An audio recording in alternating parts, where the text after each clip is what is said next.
तो ये चुनाव इस संविधान को बचाने के लिए चुनाव है। और अभी आप देख रहे हैं मोदी जी क्या बोल रहे हैं। वो कह रहे हैं कि बाबा साहब अम्बेडकर भी आ जाए तब भी संविधान को खत्म नहीं कर सकते। तो बाबा साहब अम्बेडकर संविधान बनाने वाले, लिखने वाले, वो खत्म करने के लिए आएंगे।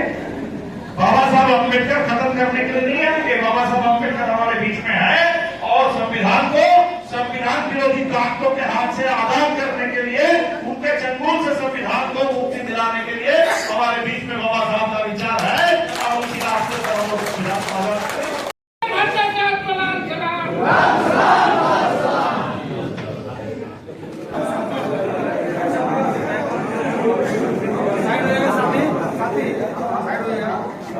चुनाव बदल चुके हैं, तो बीच में अभी हम लोग हैं और हमारी लड़ाई एकदम अंत में जाकर के है, आखिरी चरण में।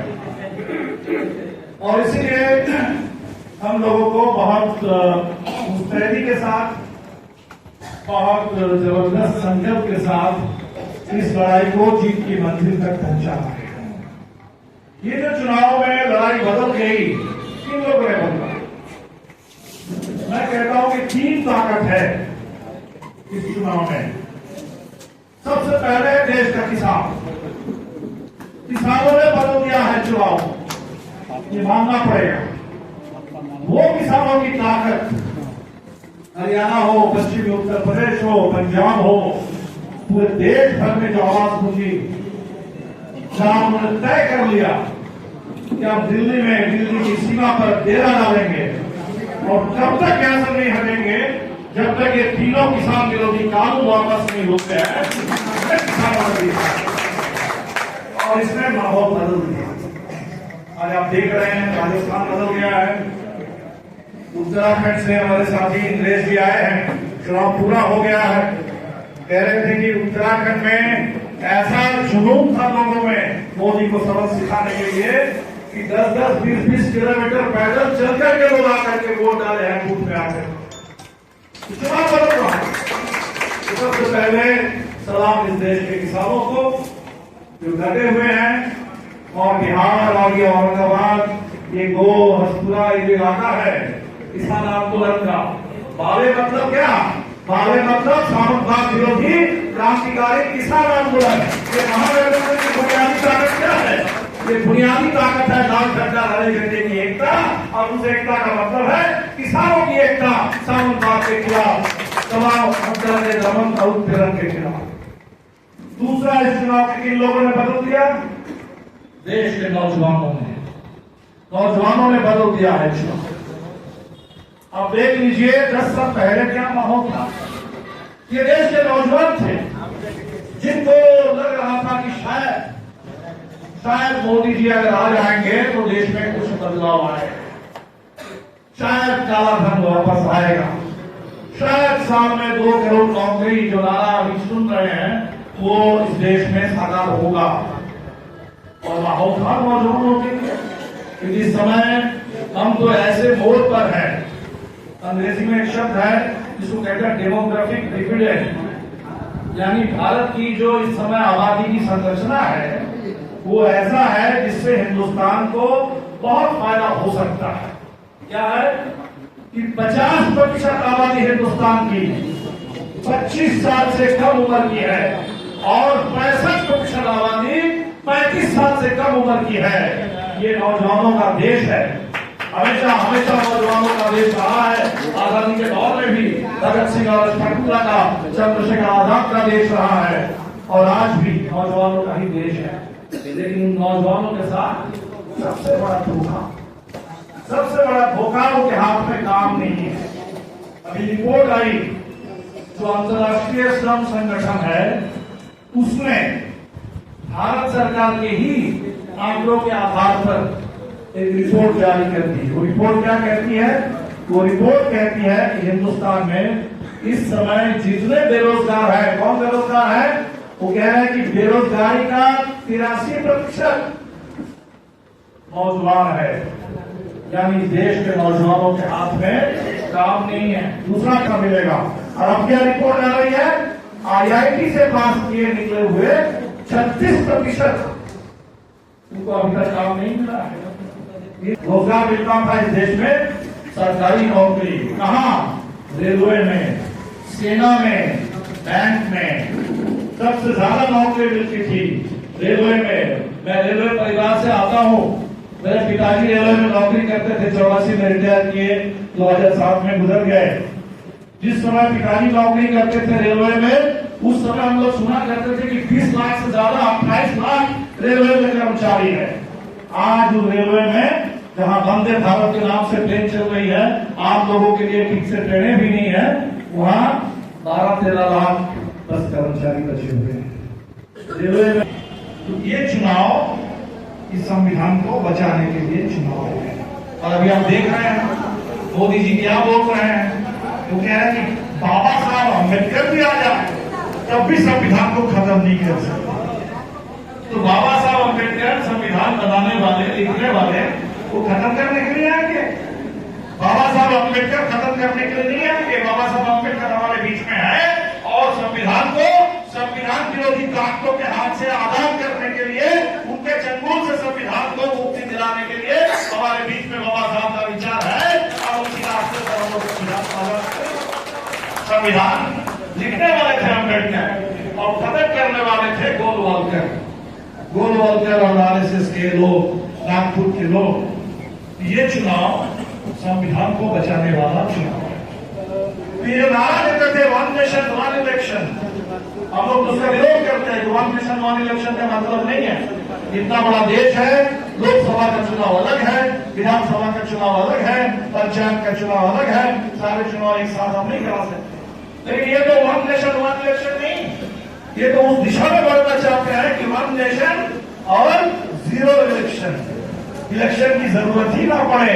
एक बार आ गए सत्ता में तो जैसे अमित शाह कहते हैं कि 50 साल राज करना चाहते हैं, 50 साल राज करें। तो ये जो तानाशाही है, ये कोई मामूली तानाशाही भी नहीं है। ये कोई इंदिरा गांधी के 2 साल का आपातकाल नहीं है। स्थायी आपातकाल थोपना चाहते हैं, स्थायी मनुस्मृति का समर्थन थोपना चाहते हैं। इस देश के ऊपर स्थायी हिटलरशाही, स्थायी अडानी अंबानी का कॉर्पोरेट राज हमारे ऊपर थोपना चाहते हैं। इसीलिए ये जो लड़ाई है इस बार, आपके सामने बहुत सारे स्थानीय मुद्दे होंगे। स्थानीय मुद्दे हैं, स्थानीय समीकरण है, लोग उसकी बात करते हैं, लेकिन हमें कभी नहीं भूलना चाहिए ये चुनाव जो पूरे देश के किसान लड़ रहे हैं, उसी किसान आंदोलन के राजा राम जी हमारे नेता है। हमने कहा कि हम जो चुनाव लड़ेंगे, हमको 3 सीट बिहार में, माले को सिर्फ 3 सीट मिला और हमने ये कोशिश की कि जो देश का एजेंडा है उस एजेंडे पर हम लोग चुनाव लड़ेंगे। तो चुनाव राजा राम जी लड़ रहे हैं सबसे पहले किसान आंदोलन के प्रतिनिधि बन करके। पूरे देश भर के किसान, उनको पता है कि राजा राम जी की जो जीत होगी काराकाट से, वो सिर्फ काराकाट के इलाके की जीत नहीं होगी, ये पंजाब के किसानों की भी जीत होगी, ये उत्तर प्रदेश के किसानों की भी जीत होगी, ये हरियाणा के किसानों की भी जीत होगी, ये दक्षिण के किसानों की भी जीत होगी। तो पूरे देश का किसान आंदोलन, उसकी नजर आपके ऊपर है। बगल में नालंदा है, संदीप सौरभ जी को हमने वहां भेजा है कि संदीप जी जाकर के वहां लड़े। जिस जेएनयू को बदनाम करने की कोशिश हुई, साजिश हुई, नौजवानों को इस देश के अंदर पूरे तरह तरह के अनाप शनाप बोल करके उनके खिलाफ नफरत फैलाने की कोशिश हुई, उसी जेएनयू से आकर के पालीगंज से विधायक बने। पूरे बिहार के अंदर जो रोजगार की मुहिम शुरू हुई, तेजस्वी जी ने अपने एजेंडे में भी रखा और 5 लाख लोगों को पक्की नौकरी भी मिली, शिक्षकों को नौकरी मिली। एक शुरुआत हुई है बिहार के अंदर एजेंडा को बदलने के लिए कि सरकारी नौकरी मिलना संभव है। सरकार अगर चाहे, ये राजनीतिक इच्छा शक्ति अगर हो, अगर जनता का आंदोलन हो, दबाव हो, तो आज के डेट में भी पक्की सरकारी नौकरी बिल्कुल संभव है। और इसी रास्ते में बिहार को और देश को बढ़ना है। इसी आंदोलन के नेता, इसी एजेंडा को लेकर के संदीप सौरभ जी लड़ रहे हैं हमारे नालंदा से, सुदामा जी लड़ रहे हैं आरा से। किसानों के साथ साथ जो छोटे दुकानदार हैं उनके भी नेता हैं। इसीलिए बिहार के अंदर हम लोग कोशिश कर रहे हैं कि पूरे बिहार में जो महागठबंधन, जो इंडिया गठबंधन है, हम मुद्दों पर लड़ेंगे। हमारे मुद्दे हैं जो मुद्दे हमारी पार्टी के घोषणा पत्र में भी है, कांग्रेस के न्याय पत्र में भी है, तेजस्वी जी ने राष्ट्रीय जनता दल ने जो वचन जारी किया है, संकल्प पत्र उसमें भी है। हम लोगों के साझे मुद्दे हैं, रोजगार के साझे सवाल है, इस देश में जितने स्कीम वर्कर्स हैं उनकी जो स्थिति है उसमें सुधार लाना है। जो देश के अंदर लोकतंत्र पर हमले हो रहे हैं, इस हमले पर हमको इसको रोकना है। जो नफरत फैलाने की कोशिश हो रही है, हिंदू मुस्लिम में बांट करके गंगा जमुनी तहजीब उसको खत्म करने की जो कोशिश हो रही है, इस पर बिल्कुल रोक लगानी है। इस पर हम लोग तो आपसे बिल्कुल हम यही उम्मीद करेंगे, आपसे अपील करेंगे। हमारे साथियों ने बिल्कुल सही आपके सामने बात रखी। चुनाव चिन्ह अलग है।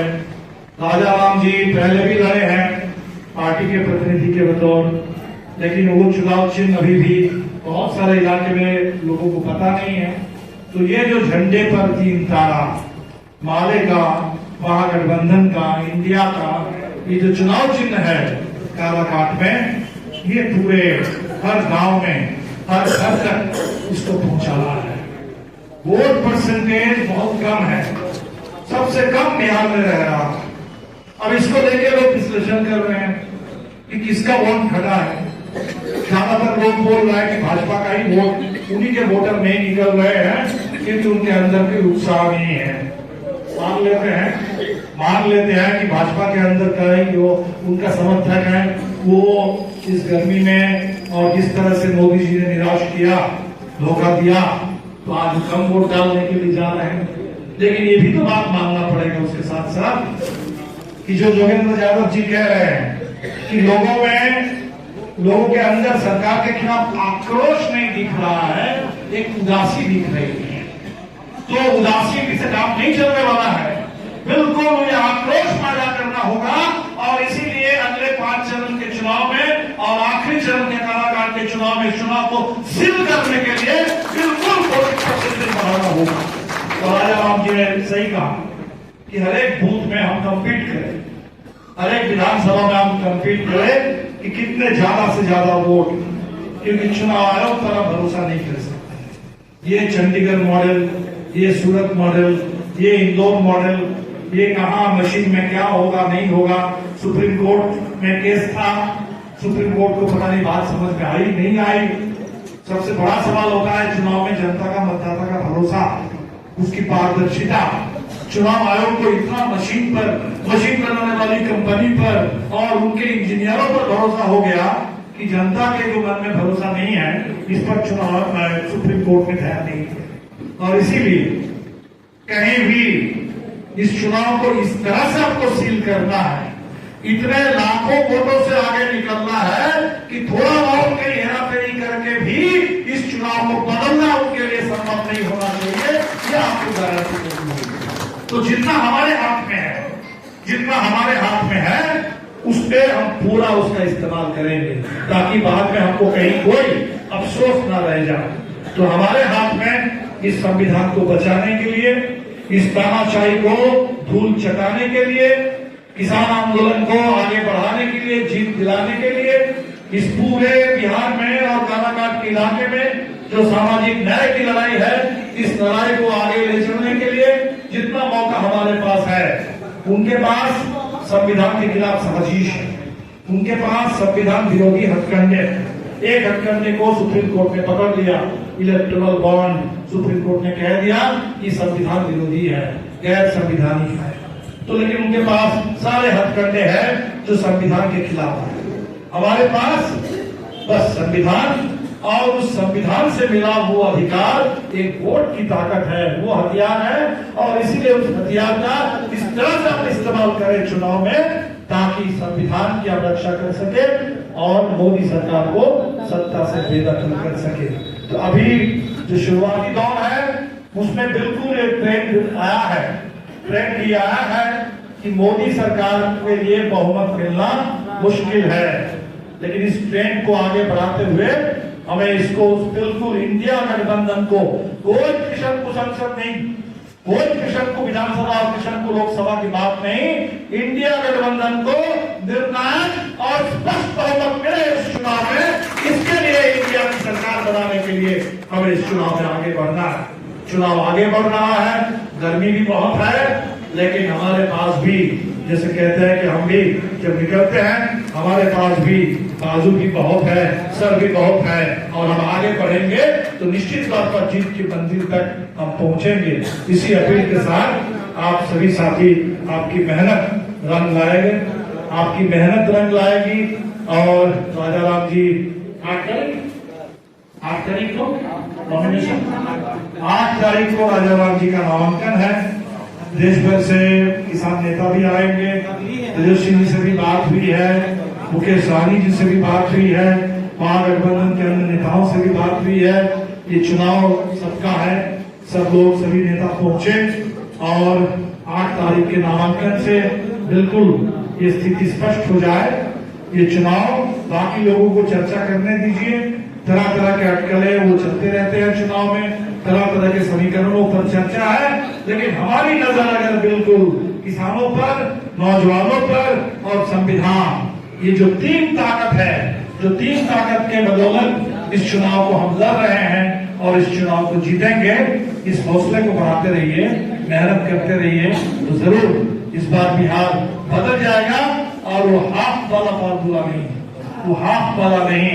पिछले 2019 के चुनाव में एनडीए का स्वीप था 40 में 39, हाफ में हम लोग पहुंचे थे 2020 में। हमने कहा कि 2020 के बाद गाड़ी 2024 में आगे बढ़ेगी, पीछे लौट करके नहीं जाएगी।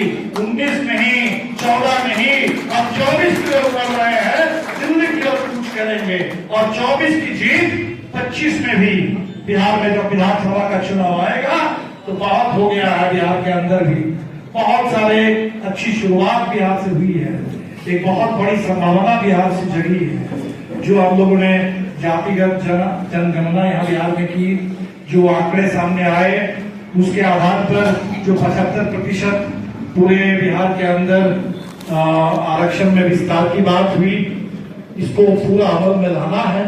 जो 5 लाख तक की नौकरी से शुरुआत हुई है, इसको आगे बढ़ाना है।